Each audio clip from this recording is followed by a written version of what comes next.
सुकेश जी। चंद्रशेखर जी, राहुल गांधी लगातार आरोप लगा रहे हैं नरेंद्र मोदी और उनकी सरकार पे कि एक दिन वो आरक्षण खत्म कर देंगे, वो आरक्षण विरोधी हैं।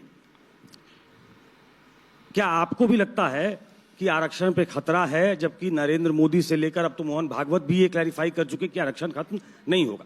आपको लगता है या सिर्फ ये पॉलिटिकल गिमिक है, एक स्लोगन है? देखो सुकेश जी, मैं स्पष्ट कर दूं, कोई क्या कह रहा है मैं उस पर नहीं जाना चाहता, लेकिन किसी भी पार्टी का एजेंडा, उसका मैनिफेस्टो, उसकी विचारधारा अगर आप देखेंगे तो आपको समझ आ जाएगा कि ये अगर पावर में आएगा तो क्या करेगा। जैसे अगर इवन आप मेरी तरफ देखोगे, अगर चंद्रशेखर पावर में होगा तो क्या होगा, तो आप बिल्कुल क्रिस्टल क्लियर हो जाएगा कि विचारधारा का खेल है। तो आरएसएस, बीजेपी की जो विचारधारा है, संघ की जो विचारधारा है, उनके जो डॉक्यूमेंट्स हैं, वो हमेशा से, चाहे वो संविधान रहा हो, चाहे वो तिरंगा रहा हो, और चाहे वो आरक्षण रहा हो, या कमजोर वर्गों की तरक्की रही, या महिलाओं का सम्मान रहा हो, वो हमेशा इसके विरोधी रहे। इसको आप नहीं डिनाई कर सकते। और इसके लिए मैं फिर कहता हूं, 2 अप्रैल 2018 के को याद करोगे तो एक प्रोटेस्ट हुआ था। उस प्रोटेस्ट के बाद बीजेपी को ये समझ में आया कि सीधे रवैये से नहीं कर सकते, तो अब लेटरल एंट्री हो रही है, अब निजीकरण हो रहा है। अब आप मुझे बताओ, जब सारी संस्थाओं का निजीकरण हो जाएगा सरकारी, तो सरकारी नौकरी रहेगी, तो आरक्षण के झुंझुने का क्या करेंगे? अब तो SC ST के बैकलॉग से ज्यादा OBC के बैकलॉग ज्यादा EWS का बैकलॉग आ रहा है। वो कहां से आ रहा है किसी को नहीं पता। अब तो पिछले दरवाजे से सबको जोड़ा, अब तो नई नियुक्तियां नहीं आ रही है, संविदा, ठेकेदारी, और उनको परमानेंट कर ले रहे हैं, कोई पूछने वाला नहीं है। तो आरक्षण ये तो मैं अपने लोगों को कहना चाहता हूं। दो राष्ट्रीय पार्टियां जो हैं, कांग्रेस और बीजेपी, आप किससे मानते हो कि अंबेडकर की विचारधारा को वो ज्यादा मानते हैं, कांग्रेस या बीजेपी? नहीं, आजाद समाज पार्टी के अलावा कोई नहीं मानता है। उनका फोटो सब लोग लगाते हैं, उनका फोटो सब लोग लगाते हैं, उनके सिद्धांतों की बात मुंह से, मंच से बहुत करते हैं, लेकिन जब आप पार्टी अपनी उसमें होते हो सरकार में, तब लागू कराने की हिम्मत नहीं जुटा पाते। आप याद करो, बाबा साहब अंबेडकर ने एलिनेशन ऑफ कास्ट लिखी, इस बात को तो आप, इस बात से तो एग्री हो? तो कांग्रेस के मैनिफेस्टो में कभी रहा हो जाति का विनाश? तो आप मुझे बता दो। जो बाबा साहब अंबेडकर का सपना था कि जातिहीन समाज बने, तो कांग्रेस किसी लीडर ने उसकी पहल की, तो आप मुझे बता दो। और भाजपा के लोग तो कर ही नहीं सकते।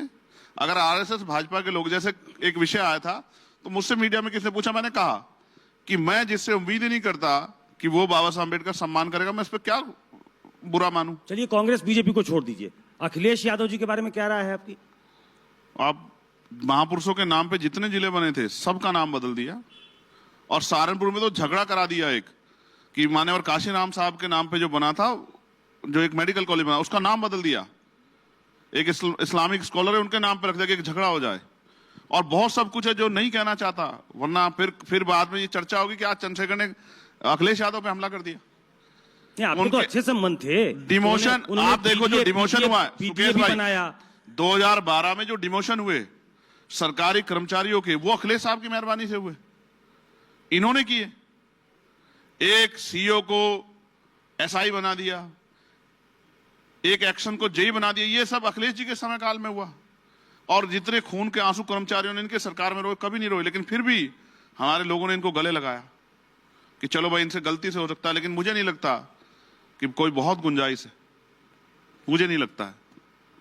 मायावती कहती थी एक नागनाथ है, एक सांपनाथ है, आप भी यही कहते हो? काशीराम साहब कहते थे। हाँ, काशीराम साहब के कहने के बाद बहन जी ने कहना शुरू किया।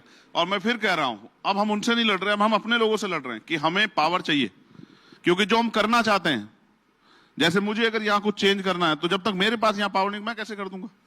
जैसे एजुकेशन, मैंने कहा पार्लियामेंट में कि एजुकेशन सभी के लिए मुफ्त होनी चाहिए, और एजुकेशन जो सरकारी नौकरी कर रहा है, भाई जो लोग हाई स्कूल इंटर तक, ग्रेजुएशन तक प्राइवेट स्कूल में पढ़ते हैं, वो कहते हैं कि हमें MBBS सरकारी स्कूल से करनी है, IIT जाना है।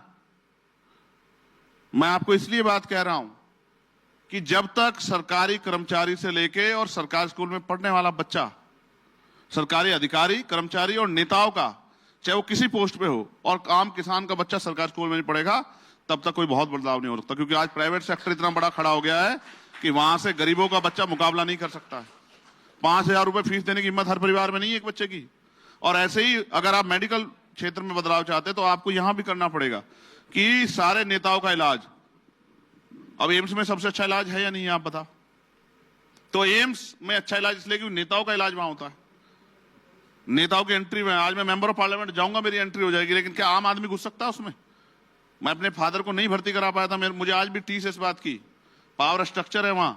इसलिए मैं आपसे कह रहा हूं कि जब एक ही बेड पे डीएम, एसएसपी, सीओ, विधायक, सांसद, मंत्री का परिवार या उनके परिवार का कोई व्यक्ति या वो खुद इलाज करा रहे होंगे और वहीं गरीब किसान मजदूर का इलाज होगा, तब अस्पताल में फैसिलिटी भी मिलेगी, दवाइयां मिलेंगी, टेस्ट भी वहीं होंगे और बिल्डिंग भी अच्छी होगी, यानी कि अच्छा इलाज, गुणवत्तापूर्ण इलाज मिलेगा और गुणवत्तापूर्ण पढ़ाई मिलेगी। इसी गैर बराबरी की बात तो अखिलेश यादव भी कर रहे हैं, राहुल गांधी भी कर रहे हैं, लेकिन आप उनके साथ चलने को तैयार नहीं है। तो मैं आपसे फिर ये कह रहा हूं, मैं अपनी आपसे क्या कहा? पॉलिटिकल स्पेस देख रहे हैं आप। नहीं, मैंने आपसे क्या कहा कि जो हम करना चाहते हैं वो करने के लिए हमें पावर चाहिए और पावर सत्ता से आएगी। हम अपने लोगों को तैयार कर रहे हैं।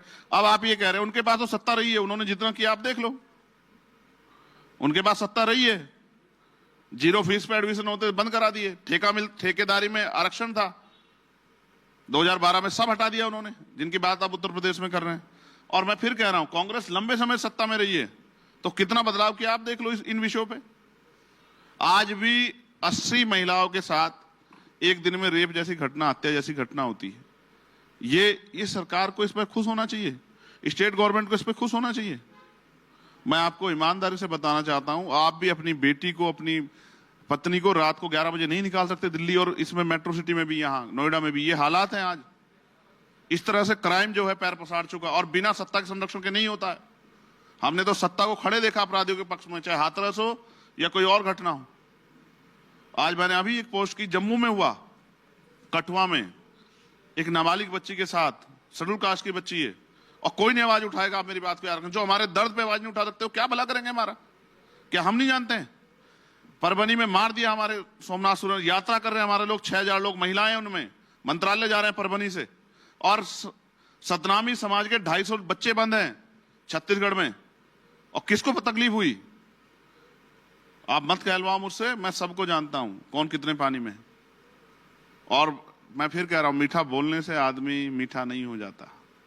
अपने फायदे के लिए तो बहुत लोग मीठा बोलते हैं, अपने फायदे के लिए तो चुनाव में जाके हमारी बस्ती में बहुत लोग घूमते हैं, हमारे बराबर बैठते हैं, अपने घर से खाना लाते हैं, हमारे बीच में बैठ के खाते हैं, अपने घर से पानी लाते हैं, अपनी गिलास में बैठ के हमारे बीच में पीते हैं। क्या हम नहीं जानते? और चुनाव में वोट के लिए पैर छूते हैं, कई दादी बताते, कई चाची, कई बहन बताते हैं, और फिर चुनाव के बाद ढूंढे नहीं मिलते। नेताओं के दरवाजे 75 साल से बंद है। इसलिए मान्यवर काशीराम साहब ने दल बनाया, बाबा साहब ने दल बनाया, और आज आजाद समाज पार्टी के रूप में हम लोगों ने दल बनाया गरीबों ने, कि हमें लड़ाई लड़नी है। तो हम गलत नहीं कर रहे हैं। अपनी लड़ाई लड़ना, अपने आप, अपने लोगों की तरक्की सुनिश्चित करना, अपनी भूमिका सुनिश्चित करना, पढ़े लिखे होने का, समाज को फायदा देना, इसमें क्या बुराई है? और जब हम काम करेंगे तो आरोप भी लगेंगे, जैसे आपने कहा कि आप उनको साथ नहीं लेते या उनका साथ नहीं देते। अब मैं चिट्ठी भेज के किसके पास जाऊं? मैं तो दिल्ली के चुनाव में भी एक पार्टी को आ गया, मिलकर लड़ लेते हैं। अब उन्होंने नहीं हिम्मत जुटाई, तो मैं क्या करूं? मैं तो अपना काम करता हूं, लेकिन मैं फिर इसका क्या प्रदर्शन करूं? मैं तो जब नहीं वो कोई साथ देता तो फिर हम अपने आप मैदान में जाते हैं।